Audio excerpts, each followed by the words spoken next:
નમસ્કાર પેન્શનર મિત્રો, નિવૃત્ત કર્મચારી મિત્રો, ભાઈઓ તથા બહેનો, સ્વાગત છે આપનું આપણી આ યુટ્યુબ ચેનલ ભાવેશ મકવાણા ન્યૂઝમાં।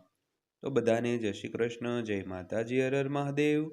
તો મિત્રો, આજની તારીખ 29/1/2026। તો આજના આ પહેલા વિડીયોની અંદર આપણે વાત કરીશું પેન્શનરો અને નિવૃત્ત કર્મચારીઓને ફેબ્રુઆરી મહિનામાં એકસાથે પેન્શનની રકમમાં થશે આટલો વધારો। તો કેટલો વધારો થશે જેની આજના વિડીયોમાં આપણે ચર્ચા કરીશું।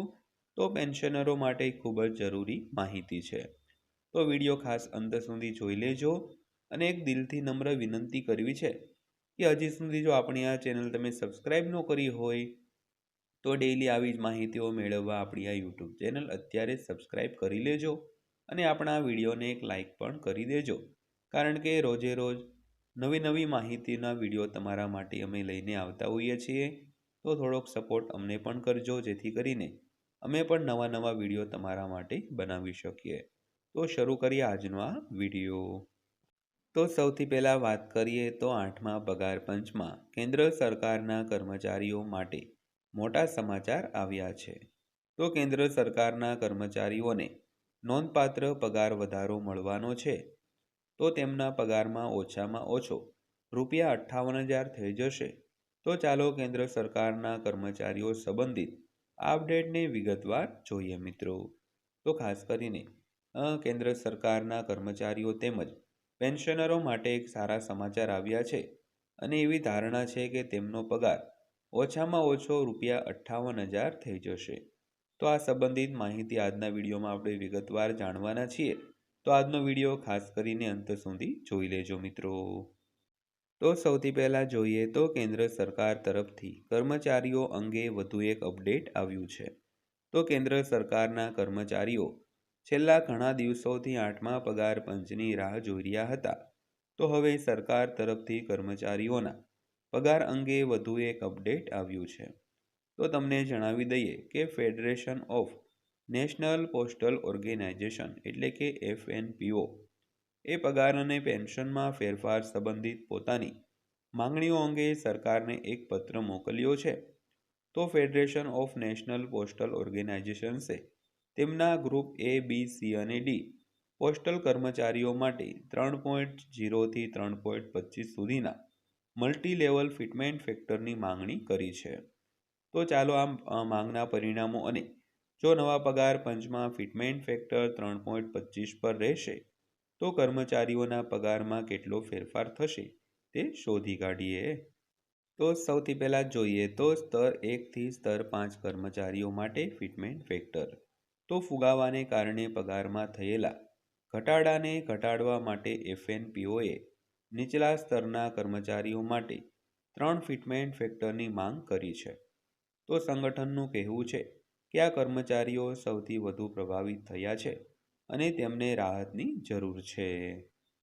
ત્યારબાદ જોઈએ તો સ્તર 6 થી સ્તર 12 સુધીના કર્મચારીઓ માટે ફિટમેન્ટ ફેક્ટર। તો ફેડરેશન ઓફ નેશનલ પોસ્ટલ ઓર્ગેનાઇઝેશન્સે મધ્યમ સ્તરના કર્મચારીઓ માટે 3.05 થી 3.10ના ફિટમેન્ટ ફેક્ટરની ભલામણ કરી છે।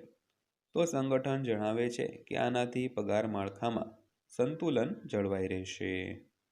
ત્યારબાદ જોઈએ તો સ્તર 13 અને 15 કર્મચારીઓ માટે ફિટમેન્ટ ફેક્ટર। તો વરિષ્ઠ અધિકારીઓ માટે ફિટમેન્ટ ફેક્ટર વિશે વાત કરીએ તો લેવલ 13 અને લેવલ 13A માટે ફિટમેન્ટ ફેક્ટર 3.05 અને લેવલ 14 અને 15 કર્મચારીઓ માટે ફિટમેન્ટ ફેક્ટર 3.15 રાખવાની માંગ કરવામાં આવી છે મિત્રો। ત્યારબાદ જોઈએ તો આ કર્મચારીઓને સૌથી વધુ ફાયદો થાય છે।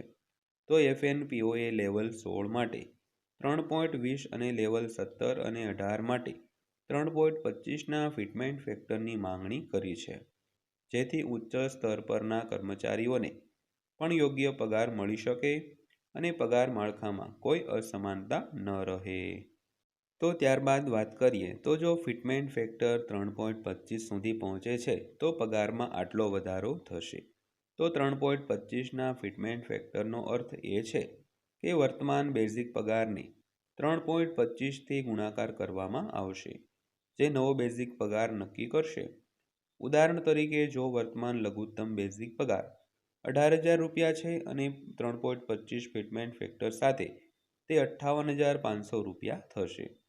તો 2 ફિટમેન્ટ ફેક્ટરની વાત કરીએ તો પગારમાં 36,000 રૂપિયા થઈ જશે અને 3 ફિટમેન્ટ ફેક્ટરની સાથે પગાર 54,000 રૂપિયા થઈ જશે. તો 7મા પગાર પંચમાં 2.57 ફિટમેન્ટ ફેક્ટર સાથે પગાર 7,000 રૂપિયાથી વધીને 18,000 રૂપિયા થયો હતો. તો આ વખતે પણ કર્મચારીઓને સારો પગાર વધારો મળવાની શક્યતા છે.